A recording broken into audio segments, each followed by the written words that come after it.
तो एग्जाम्पल देखिएगा किसका, एग्जाम्पल से जल्दी क्लियर होगा कि माइनस कोफैक्टर्स कैसे निकालते हैं। देखो कैपिटल ए हमने एक स्क्वायर मैट्रिक्स ली 2 1 3 3 2 1 1 2 3, ठीक है, ये 3/3 ऑर्डर की स्क्वायर मैट्रिक्स। तो 9 माइनर्स होंगे, तो मैं यहाँ पे 9 के 9 माइनर्स नहीं निकालूंगा क्योंकि बेसिकली मुझे आपको कोफैक्टर सिखाना है। तो माइनर्स की हेल्प से जितने माइनर्स उतने ही कोफैक्टर होंगे, 9 ही कोफैक्टर होंगे। बस माइनस से कोफैक्टर कैसे बनाते हैं, एक ही स्टेप का काम है, देखो ध्यान से। तो मैं पूरे नहीं निकालूंगा। तो सबसे पहले M11 पहला, यानी 2 के अबाउट, ये कॉलम खत्म, ये रो खत्म, हमारे पास बच गया 2 1 2 3, यही तो डिटरमिनेंट बचा 3/3 वाला। तो 3 2 था 6 माइनस 2 1 2 4। फिर मैंने निकाला M12, यानी इसके अबाउट, ये कॉलम खत्म, ये रो खत्म, 3 1 1 3 3 1 1 3। तो 9 माइनस 1 इक्वल टू 8। फिर M13, यानी 3 के अबाउट, ये कॉलम खत्म, ये रो खत्म, 3 2 1 2। तो 6 माइनस 2 4, ये आ गया, ठीक है। एक दो और निकाल लेते हैं। फिर यहां निकाल लूंगा M21, यानी ये कॉलम खत्म, ये रो खत्म, 1 3 2 3 1 3 2 3। तो 3 माइनस 6 माइनस 3, ठीक है। फिर M22, इसके अबाउट, ये खत्म, ये खत्म, 2 3 1 3 2 3 1 3, ये बचेंगे तो 6 माइनस 3 3 एंड सो ऑन, बहुत सारे निकलेंगे। चलो एक और निकाल देता हूं, M23, है ना। 6 निकाल दिए 9 में से मैंने, बाकी की नीड नहीं है, मैं इससे ही समझा दूंगा। तो हम जब भी कैलकुलेट करेंगे, लेकिन पूरे कैलकुलेट करेंगे, कभी पेपर में तुम भी 6 निकाल के छोड़ियो। 9 है तो 9, 2/2 ऑर्डर किए तो यानी 4 एलिमेंट, तो 4 कोफैक्टर, 4 माइनस 2 3। तो 2 3 यानी इसके अबाउट, ये खत्म, ये खत्म, 2 1 1 2 2 1 1 2, यानी 4 माइनस 1 इक्वल टू 3, ये आ गए। अब देखो कोफैक्टर्स कैसे निकलते हैं। कोफैक्टर इनके सामने ही निकाल दूंगा, इनके, है ना, इंप्लाई का साइन बना रहा हूं, ध्यान से देखना। M11 के सामने पहला कोफैक्टर C11 कैसे निकलेगा, ध्यान से, सिंपल सा सीखना। अगर मैं यहां से -1 की पावर i प्लस जे हटा दूं तो Cij Mij के इक्वल ही होता है, यानी Cij की वैल्यू, यानी C11 की वैल्यू वही रख दो जो M11 की वैल्यू है, कितनी आ गई 4। बस इसके आगे हमें ये ध्यान रखना पड़ता है कि साइन क्या आएगा, नेगेटिव या पॉजिटिव, क्योंकि -1 के ऊपर पावर लिखी है ना। तो मैंने कहा था कि अगर i प्लस जे ऑड होगा तो माइनस लगा देना, i प्लस जे इवन होगा तो प्लस। तो सीधा तो देखो, i का वर्क 1 कर रहा है, j का वर्क 1, C11 है ना, i का वर्क 1, j का वर्क 1, तो 1 + 1 2, इवन नंबर है, तो क्या साइन चेंज, कहने का मतलब इवन पे नो चेंज, आप चेंज नहीं करेंगे, जो m की वैल्यू है वही c के लिए वैल्यू हो जाएगी। और अगर ऑड है तो साइन चेंज, ये सबसे इजी पड़ेगा, आपको ध्यान में रखना। ऑड के केस में तो यहां तो इवन था तो कोई चेंज नहीं होगा, ऑड होता तो मैं चेंज कर देता। जैसे यहां पे देखो M12 का आंसर वही हो जाए, M12 का आंसर है 8, तो C12 का आंसर 8 ही हो जाएगा। बस ये देखना नेगेटिव पॉजिटिव। तो i प्लस जे करके देख लो, 1 + 2 क्या है 3, ऑड नंबर है तो साइन पलट दो, यहां पे पॉजिटिव है तो अब क्या हो जाएगा नेगेटिव। तो M12 की वैल्यू 8 थी तो C12 की वैल्यू -8 होगी। C13, तो C13 का आंसर वही होगा जो M13 का, यानी 4। अब बस ये देखना प्लस या माइनस, तो i प्लस जे यानी 1 + 3 4, 4 एक कैसा नंबर है इवन नंबर, तो इसके आगे का साइन चेंज नहीं होगा, इवन पे वही साइन रहेगा, लिखा ना इवन पे नो चेंज। M21, तो M21 से मैं यहां निकाल देता हूं C21, बल्कि उधर इसके सामने यहां निकाल देता हूं मैं। तो देखो क्योंकि स्पेस नहीं है हमारे पास उधर, तो C21 की वैल्यू वही रहेगी जो M21 की वैल्यू है, यानी -3। अब ये देखना ये नेगेटिव होगा या पॉजिटिव।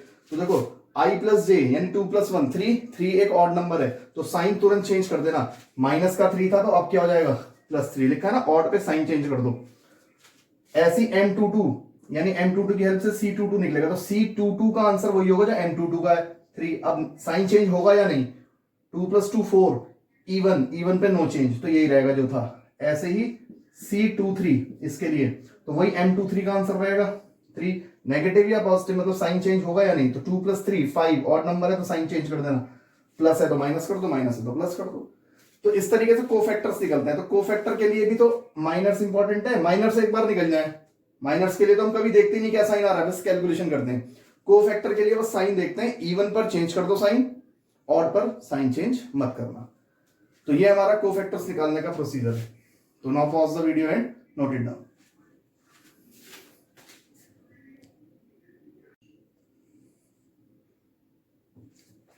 देखो नेक्स्ट टॉपिक हमारे पास आता है एडजॉइंट ऑफ अ मैट्रिक्स। बड़ा इंपॉर्टेंट टॉपिक है ना, लॉन्ग क्वेश्चंस में कंसेप्ट बड़ा यूज होता है एडजॉइंट ऑफ अ मैट्रिक्स। तो एडजॉइंट क्या है, देखो एडजॉइंट, ठीक है। If capital A is a square matrix of order n, capital A हमारे पास क्या है, square matrix of order n, then adjoint of A, ठीक है, एडजॉइंट मैट्रिक्स को ऐसे लिखते हैं ADJ of A, then adjoint of A is a transpose, ऐसे लिखो इसको, इज अ ट्रांसपोज, किसका transpose, is a transpose of the matrix of cofactors of capital A. Capital A matrix के कोफैक्टर्स से जो मैट्रिक्स बनती है उसका ट्रांसपोज। तो हम इसको और करके इन शॉर्ट में ऐसे लिख सकते हैं कि एडजॉइंट ए एक मैट्रिक्स होती है, और किसकी मैट्रिक्स, कोफैक्टर्स के मैट्रिक्स का ट्रांसपोज। हम इसको डेफिनेशन को इतना सा कॉम्पैक्ट फॉर्म में दिखा सकते हैं। एडजॉइंट एक मैट्रिक्स ही होती है, adjoint is also a matrix, लेकिन किसकी मैट्रिक्स, कोफैक्टर्स की मैट्रिक्स का ट्रांसपोज, कोफैक्टर्स की मैट्रिक्स का ट्रांसपोज। तो इसको कहते हैं adjoint matrix of A. For example if मैं 2x2 ऑर्डर की एक मैट्रिक्स ले रहा हूं, स्क्वायर मैट्रिक्स, जैसे 1 3 4 5, ठीक है,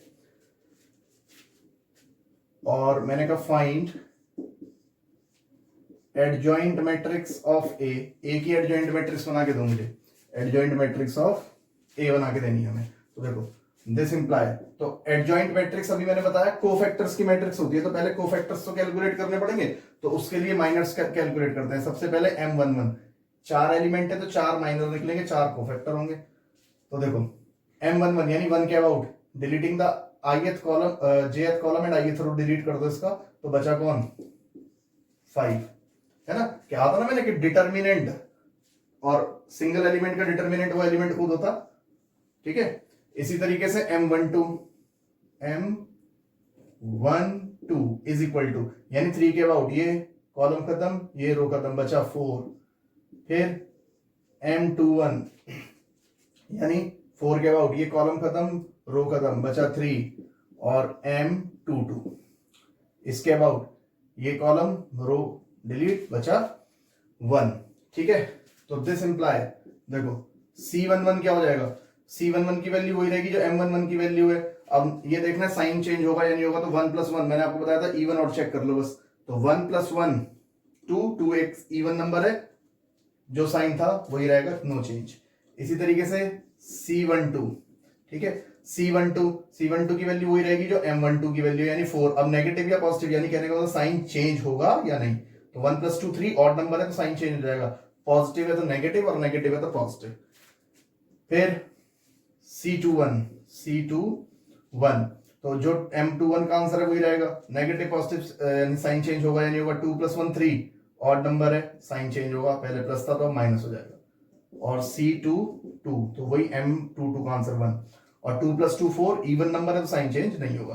तो ये कोफैक्टर्स तैयार हो गए। तो अब देखो, तो this imply adjoint matrix of A, क्या लिखा था, कोफैक्टर्स की मैट्रिक्स का ट्रांसपोज। तो सबसे पहले कोफैक्टर की मैट्रिक्स लिखते हैं। कोफैक्टर की मैट्रिक्स ये होती है C11 C12 C21 C22 का ट्रांसपोज। तो पहले वैल्यूज डालो फिर ट्रांसपोज कर देंगे।